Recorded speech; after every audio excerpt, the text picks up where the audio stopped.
Governor Tina Kotek signed 5 bills to bring affordable housing to Oregon.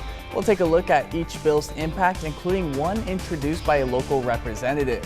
Plus, Ashland may soon charge a fee to reserve pickleball courts at Lithia Park, why some players say they'll skip the city altogether. Live, local, late breaking. This is Newswatch 12 this morning. Good morning. The time is 6:30 on July 29th. Welcome to Newswatch 12 this morning. I'm Carlos Murrieta. We first want to check in with Storm Tracker 12 Chief Meteorologist Matt Hoffman to see how your Tuesday is shaping up. Well, it will be a pretty hot Tuesday away from the coast. Highs in the 60s in Brookings with skies turning sunny, but inland we do have the threat for some thunderstorms, especially along and east of the Cascades, getting up to 88 today in Klamath Falls, 97 degrees in Medford and Grants Pass. In the days ahead, thunderstorms expected to be more widespread for our Wednesday, and we have a better shot at seeing a bit more strong to even severe storms as well. And thunderstorm chances do look to linger, at least for parts of southern Oregon and northern California later this week into this weekend. Notice things stay fairly active for us, but the most widespread thunderstorms are expected for tomorrow, and I'll have more details on those thunderstorm chances for tomorrow coming up. But also don't forget to download our Storm Tracker 12 app. It's got a great interactive radar. You can track the storms along with us, and you'll get any severe weather alerts for your location right to your phone. We'll have a look at that extended forecast coming up in just a bit. Carlos. Thank you, Matt. Moving on to our top story, Governor Tina Kotek signed several bills that create the tools needed to develop a variety of housing options. And Newswatch 12's Oscar Rodriguez shows us how these bills break down barriers to affordable housing. We want more people to own their homes and live in places they can afford. And the bills I've signed today are going to provide more guarantees that we can get there, because we're just going to make it easier to build. Governor Tina Kotek signed 5 bills that will build housing for Oregonians that need and deserve. The 5 bills were House Bills 2138, 3031, 2258, 3145, and Senate Bill 684. Quick description of each one. 2138 will legalize and increase speed of the production of middle housing, allowing to lower the price of housing for everyone. House Bill 2258 creates pre-approved building plans and making approval process faster. House Bill 3031 makes a housing infrastructure project fund which is designed to invest resources in transportation, water, and sewer and other site developments that are necessary to build new housing. Senate Bill 684 creates a construction revolving loan fund, a tool to provide long-term financing for mixed-income residential housing.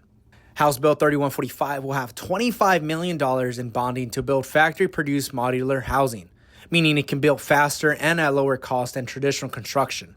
House Bill 3145 was introduced by Ashland Representative Pat Marsh, let alone the $25 million will be put aside to local innovation and fast-track funding to build factory-produced housing. Today's not a victory lap.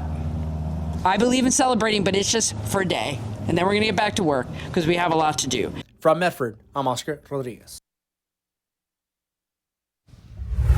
And as firefighters continue to make progress on the Butler fire, the Siskiyou County Sheriff's Office downgraded several evacuations. The Butler fire is now 47% contained, just over 21,000 acres. Incident Command says falling rocks and hazard trees along the road are a concern, but they're focusing on reopening the roads and increasing containment. A forest order remains in effect for this fire. And Siskiyou County has experienced 482 cloud-to-ground lightning strikes. CAL FIRE Siskiyou has confirmed 8 new lightning-sparked fires, including the Prospect Fire, which burned 1.1 acres of timber. With more storms in the forecast, crews are working closely with the U.S. Forest Service to manage new fire activity across the region. And right now, you're going to be taking a look at some incredible lightning captured as those storms are moving on through, including a severe storm in Beatty area. And from our weather cam right now from Klamath Falls. If you have any photos or videos of lightning in your area, we would love to show them off, and you can send them to us at newsdesk@kdrv.com or DM us on Facebook or Instagram. And Governor Kotek signed 2 more bills into law when it comes to clean drinking water. Senate Bill 1154 will modernize the state's Groundwater Quality Protection Act, and House Bill 3525 will require landlords who own units with well water to take and test samples of that water for things like arsenic, lead, and nitrates. Kotek says the changes will take essential steps to address water quality and transparency concerns while protecting Oregonians' health. New this morning, California's Republican congressional delegation, including Congressman Doug LaMalfa, is responding to Governor Gavin Newsom's plan to change how the state handles redistricting. Governor Newsom wants to shift redistricting power from the Independent Commission back to the legislature, and this could impact districts across California, including Siskiyou County. The delegation cited the 2010 Voters First Act and raised concerns about a costly special election during a budget deficit, and no formal proposal has been released yet. And moving on to a money alert, a $9.6 million investment is coming to Oregon to boost innovative wood products and enhance forest management. Senators Jeff Merkley and Ron Wyden announced the funding from a U.S. Forest Service initiative, which will go to 17 different projects in the state. Those projects support Oregon's wood product industry and aim to create more sustainable forest management practices. A closer look at this funding can be found on our website. And the city of Ashland is making changes to employee pay, starting with a tentative agreement with clerical workers from the International Brotherhood of Electrical Workers. It's all part of a major compensation study, the city's first since 2008. Ashland partnered with McGrath Human Resources Group to review employee pay, job descriptions, and benefits. The study found areas where wages needed to catch up and set cost of living increases through 2027. IBEW clerical workers are set for a 4% raise next year, with 2% increases the following 2 years. More union agreements are still in the works, but the city says changes aim to boost fairness, transparency, and retention. And moving to a traffic alert, 8th Street from Dean Drive to Baker Drive will be closed today for a sewer manhole installation. Detours will be in place as drivers are advised to avoid the area and find alternative routes. Access will only be allowed to residents and no emergency vehicles will be allowed through.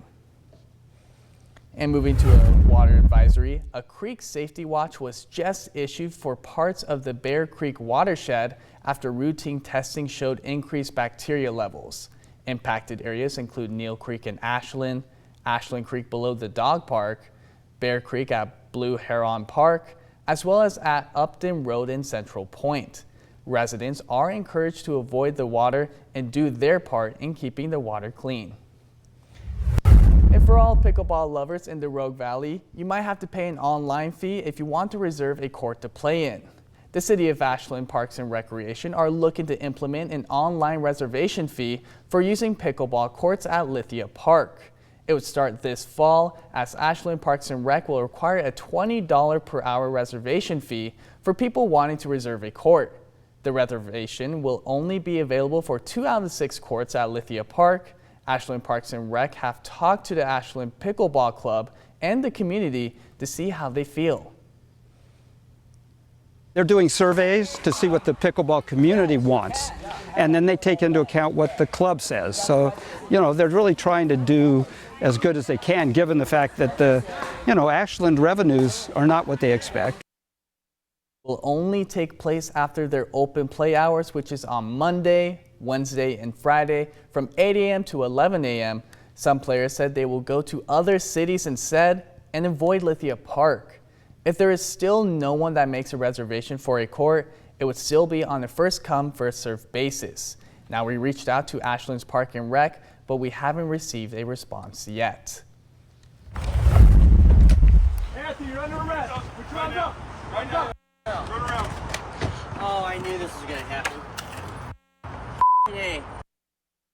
Jacksonville man who attempted to meet a 16-year-old girl who he contacted through a social media app was sentenced to 19 months in prison, followed by 3 years of post-prison supervision.